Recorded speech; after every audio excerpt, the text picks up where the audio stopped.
Hello, everybody. So, I've made it my mission to collect every Tascam ever made. And sometimes you get lucky and you get one that works perfectly and you don't do anything with it. And sometimes, you have to pay to get it fixed. So, today we're going to talk about what I just got in this box. Here, let me just pull over here. So, in this case, oops, I just relocked it. In this case is, trying to pull it up here, a Tascam Porta 05. Trying to see if I can show it in here. So now what else is in this case? So I got lucky with this one. This is one of those where I got lucky. I literally got, the guy gave me, I paid $150 for this. I got this off Kijiji. He had lowered the price. I think he originally wanted $300 for it. He brought it down to $200 just recently, and I said, "Will you take $150?" And he said, "Sure." So I got it for $150. It included. I love this. I gotta show you this here. This is a realistic. This is a stereo amplifier. It's all RCA controlled. I don't know how old this thing is. This has got to be quite old. See if we can find a made in. This one is made in Taiwan, distributed in Canada. But yeah, so I don't know if this works. This was just in the box. It's got this foam. I don't know how old this box is. It has definitely seen better days. That is for sure. So yeah, it's hilarious here. So it comes with the adapter. This is the Tascam PS-P2 adapter. And he even threw in, this is the fuse for it. I don't know where this goes, but he gave me an extra fuse. I'm not sure where it goes. So that is where we're at right now. That's what I've got. So let's talk about this thing. So according to what I could find out, this thing was released in 1987, making it 38 years old. And as you can see, for a 38-year-old machine, it's actually in great condition. You can kind of get a size thing here underneath this. This is the DP32 sitting underneath. That's how big it is. I would say it's slightly small, it's narrower than the 414, but slightly longer. I'll have to do a comparison at one point and show how that is. The other thing I noticed just now is the plastic is still on here. So 38-year-old plastic, and I am now going to be the proud owner to take the plastic off of the adapter. So put the adapter aside. What are interesting things about this that I was not expecting? Well, I love the design. I will say that. These round knobs. I have not plugged this in yet. I know it works because he had me listen to something that he recorded. He actually, like I said, he gave me a lot of cassettes, including this. If you look closely, I don't know how well you can see it, but he made his own loop cassette here. So this is a 90-minute loop cassette.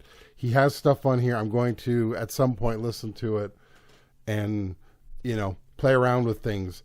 Because I did not know you could make a 90-minute loop cassette, but you can. So that being said, but yeah, so I love the design. I will say that. The weird part is, I don't know how well you can see it. If I tip it like this, you could probably see it a little better. There are these nubs. This is your gauge. So you have this nub here. I don't know if these light up. I haven't, like I said, have not played with it yet. You can just see the nub on the top. It does have, well, not on there. It doesn't. There are stops on some of it. So that's center panning. I'm not feeling any stopper there, so it kind of just smoothly goes around. I don't know how clean this is. I'll have to play with it. So this is the effects one and the tape cue. So yeah, I'm still, like I said, this is still a work in progress. Now, weirdly here, there on the EQ one, so it's got this interesting, I got to show this. It's got this interesting EQ. It has, let me just see if I can get you in there better. Let me just move this over. It has, on the EQ here, it has a left and a right EQ. So you have a high and a low. Really interesting. And yeah, and then it will, this, in this case, yes, it will, it has a stop. So you can feel it, it'll tell you when you're in the center of that. You have your pitch control. It's not a wheel in this case. It is a guide. Also has a stop. You can feel it. There's your power, zero return.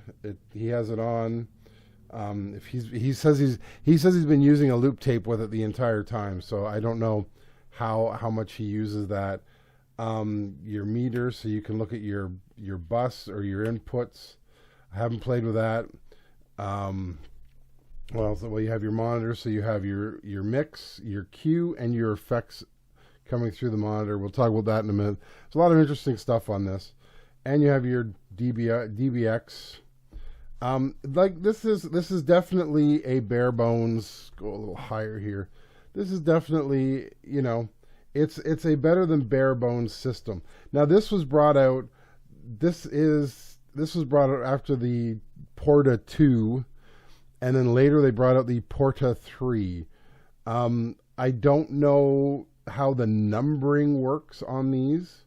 I don't know if they named this a Porta 5 because it has 5 faders. I have no idea, because it's very weird that the Porta 2, if you look at the Porta 2, and I'm not talking about Porta O2, I'm talking about Porta TWO, spelt 2. There is a Porta O2, which for some reason is marked as Porta O2 MK2. If you, and I spent a good hour last night trying to track down just a Porta O2, which I did find, but it was also listed as the Mark II. So, and it is actually a more bare bones system than this. The Porta 3 is a more bare bones system than this.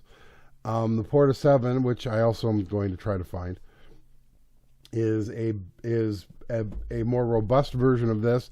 The Porta 2 TWO and the Porta 1 O and E have more features than this one. So this is kind of like this is your startup. This would be your startup one. This is, you buy this to start with, then you would consider going to, at the time that this was released, you had your 235, which is your rack mount, 234, which is your rack mount 4-track, and then a year later came out the 238, which is your rack mount 8-track cassette. So just wanted to throw that in there. There's a lot of stuff going on here. I know. This is weird. Now, another weird thing I found were these nubs. So on either side, it has these nubs. See if I can put it. There is an actual carrying case for this. It, by the looks of it, it's in the manual. It would cover this part. So you would cover this part with the case. So you kind of just shove it over, and then you would latch on to either end a strap that would go across. So you could carry this wherever you needed to take it, and it would be protected from getting damaged. Well, you know, damaged to an extent. But yeah, I looked at that and I went, well, that's really interesting. So, because when I saw the nubs, and I think the Porta 2 TWO has it as well. The Porta 7, I think, I have to look, may have it as well. But that's another story. So the other fun thing, now this is your front here. Let's look at the front of this. So you have, now like I said, I'm still learning how this works. So you have mic line inputs here. They say 1, 2. It's all 1/4 inch. It's not balanced. It's line here, so 3, 4, and your headphones. So that's all in the front. There's no XLRs. That's pretty standard for this age of a machine. They generally didn't worry about that on these lower end models. And so that's your front here on this one. And so yeah, so I have no idea how this works, because looking at this here, this is your recording function. So to record, I'm assuming you can only have 2 tracks recorded at the same time. And the way you do it is you click it up and it turns red here so that you can see. So I could record like tracks 1 and 4 at the same time, 3 and 4, 1 and 2, and then 3 and 4 together, and then just have it saved. I don't think you can record everything at the same time. I don't know. That's another one of these questions which I have to answer at some point in my testing and trying out of these things. And then you have your trim levels, which only seem to appear on 1 and 2. They do not have any added trim. You can't change your trim levels on 3 and 4. Now, I've shown you that, and I've shown you the weird nub, the weird carrying case nub. I'm wondering if you could just put a guitar strap on this, or a ukulele strap would probably work better because it's smaller. And then there you go. But either way, we're not going to worry about that. Now let's look at the side here. Let's look at the side of this thing. Okay. So what we are looking at here is I can't read it because it's dark. This is your line out. So this would be I'm assuming this is your monitor out, because there's no other place for this to go. So this is your monitor out. There's your adapter to plug it in, and it tells you what kind of adapter to use. This here, see if I can get it in the picture. So your effects out and return are RCA jacks. Now I just did as I'm recording this, my other video on RCA jacks just got released, about the fact that this is one thing that Tascam was known for using, and they were fine with it. They were like, okay, we'll just keep using this for just about everything. And that's what they've done up until the model 2400. And so yeah, I think, and the Studio Bridge doesn't have that either, but that's another story. So now when you look at this, you're like, well, that's kind of a weird thing to have, because effects have 1/4 inch. Yeah, except I'm wondering if this was like a partnership with Roland and Boss, because if you, I'll throw up a picture for this, but if you look at a Boss micro or mini rack system, the half rack systems, they actually have RCA outputs on the back along with the 1/4 inch.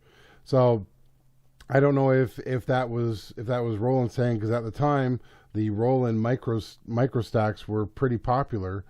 And so I'm wondering if that was just like a way of them saying, well, we're just gonna, you can use this. We'll make it work for both. And so I'm just wondering if that's what it is. And then you have your standard sync out. So if you're using a 4-track or a MIDI system, did I say it right? MIDI? Yes, I did say it right. Okay, MIDI system. You could a sync system, and then you have your out here for it. And yeah, I have a picture of in the manual. They show the sync out coming in this way, and then it going into the track 4. Track 4 is always sync out. That's just the way it is. That's pretty much the way it is on every Tascam that I have seen so far. And then you have your foot pedal for punching in and out. So yeah, this is an odd machine for sure. It works. As I said, I am not plugging it in at the moment. I have to sit down and try it. Maybe I'll end the video with some of that for just so it's there, so people can hear what it sounds like. Yeah, so I'm looking forward to this. This will probably be a winter project, as I am going through. I got the Fall Song Challenge right now.